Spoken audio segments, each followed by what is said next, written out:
Have you ever looked up at the night sky and wondered about those tiny, man-made stars moving steadily across the darkness?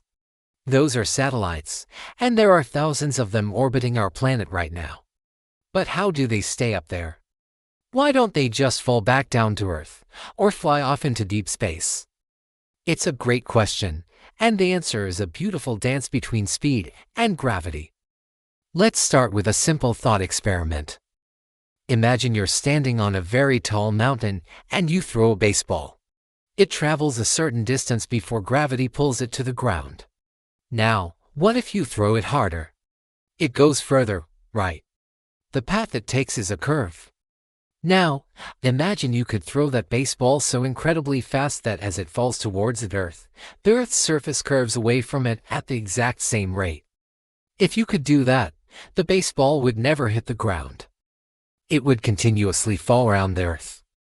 That, in a nutshell, is what it means to be in orbit. This is exactly the principle behind how satellites stay in space. They aren't just floating up there, they are in a constant state of freefall. The only reason they don't crash is because they're also moving sideways at an incredible speed. The International Space Station, for example, is traveling at about 17,500 miles per hour, or roughly 5 miles per second. At that velocity, it circles the entire Earth every 90 minutes. It's falling, but it's moving so fast horizontally that it keeps missing the ground. So, the first key ingredient is speed, or what scientists call orbital velocity. But how do we get satellites moving that fast in the first place? That's where rockets come in. When a satellite is launched, a powerful multi-stage rocket carries it up above the majority of Earth's atmosphere. This is important because air resistance, or drag, would slow the satellite down and cause it to fall back to Earth. Most satellites operate at altitudes of at least 100 miles, where the air is extremely thin. Once the rocket reaches the desired altitude, it doesn't just drop the satellite. It has to give it that crucial sideways push. The final stage of the rocket fires its engines, not to go higher, but to accelerate the satellite horizontally, parallel to the Earth's surface. Engineers calculate the exact speed needed for the satellite to achieve a stable orbit at that specific altitude. Too slow, and gravity will win, pulling it back down in a decaying spiral. Too fast, and it could escape Earth's gravity altogether, flying off into space, or entering a much larger, elliptical orbit. It's a very precise calculation. The force holding the satellite in this circular path is, of course, gravity. It's the same force that keeps your feet on the ground and the moon orbiting the Earth. Some people think there's no gravity in space, but that's a common misconception. At the altitude of the International Space Station, Earth's gravity is still about 90% as strong as it is on the surface. The astronauts and objects inside appear weightless because the station, and everything in it are all falling together around the Earth at the same rate. It's like being in an elevator when the cable snaps for a moment. You'd feel weightless as you and the elevator fall together. Satellites and astronauts are in that state continuously. Now, not all orbits are the same. They come in different shapes and sizes, depending on the satellite's mission. The simplest is a circular orbit, like the one we've been talking about. But orbits can also be elliptical, like a squashed circle. In an elliptical orbit, the satellite's speed changes.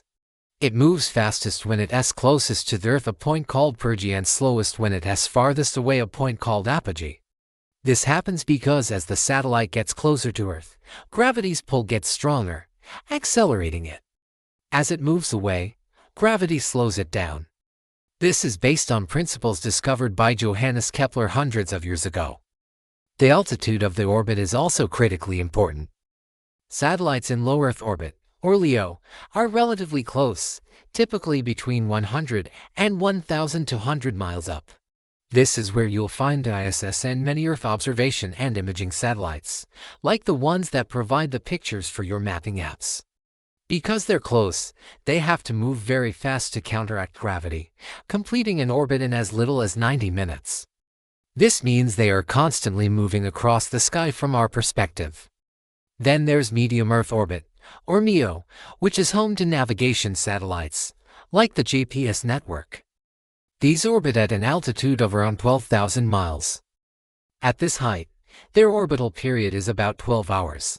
This means a GPS satellite will pass over the same spot on Earth twice a day, which is perfect for providing consistent global positioning data.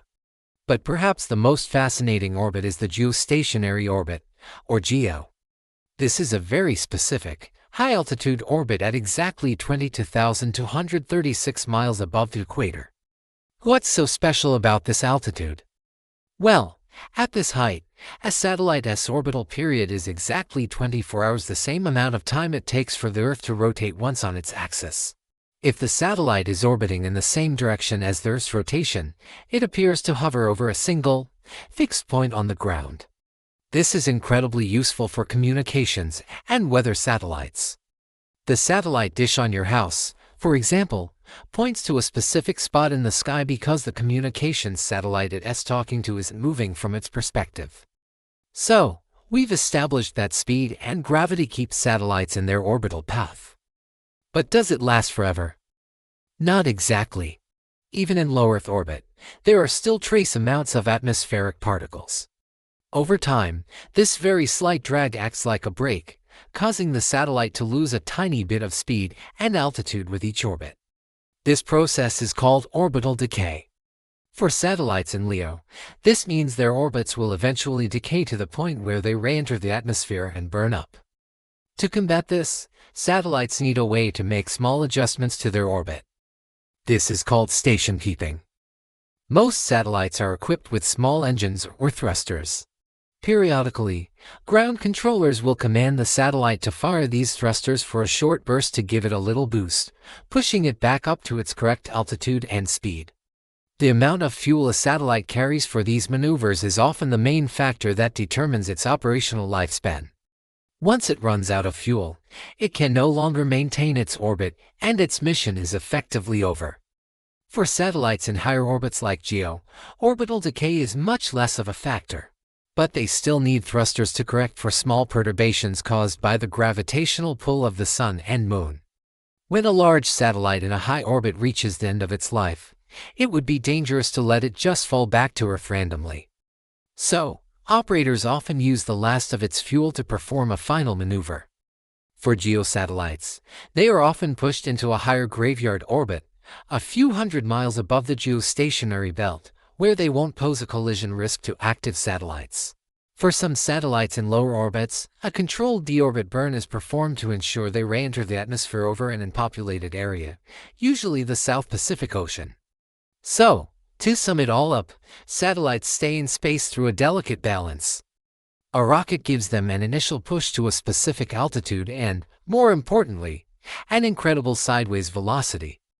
This velocity is so fast that as the satellite is constantly pulled down by Earth's gravity, it continuously misses the planet, falling in a stable path around it. Different orbits, circular, elliptical, low, high, and geostationary, are used for different purposes, from taking pictures of our planet to beaming down your favorite TV shows. And to stay in that perfect path, satellites use small thrusters to fight against orbital decay, until they eventually run out of fuel. It's a masterful application of physics, an invisible dance of speed and gravity that enables so much of our modern world. Next time you see a satellite streaking across the night sky, you'll know it's not just floating. It's falling with style. Thanks so much for watching.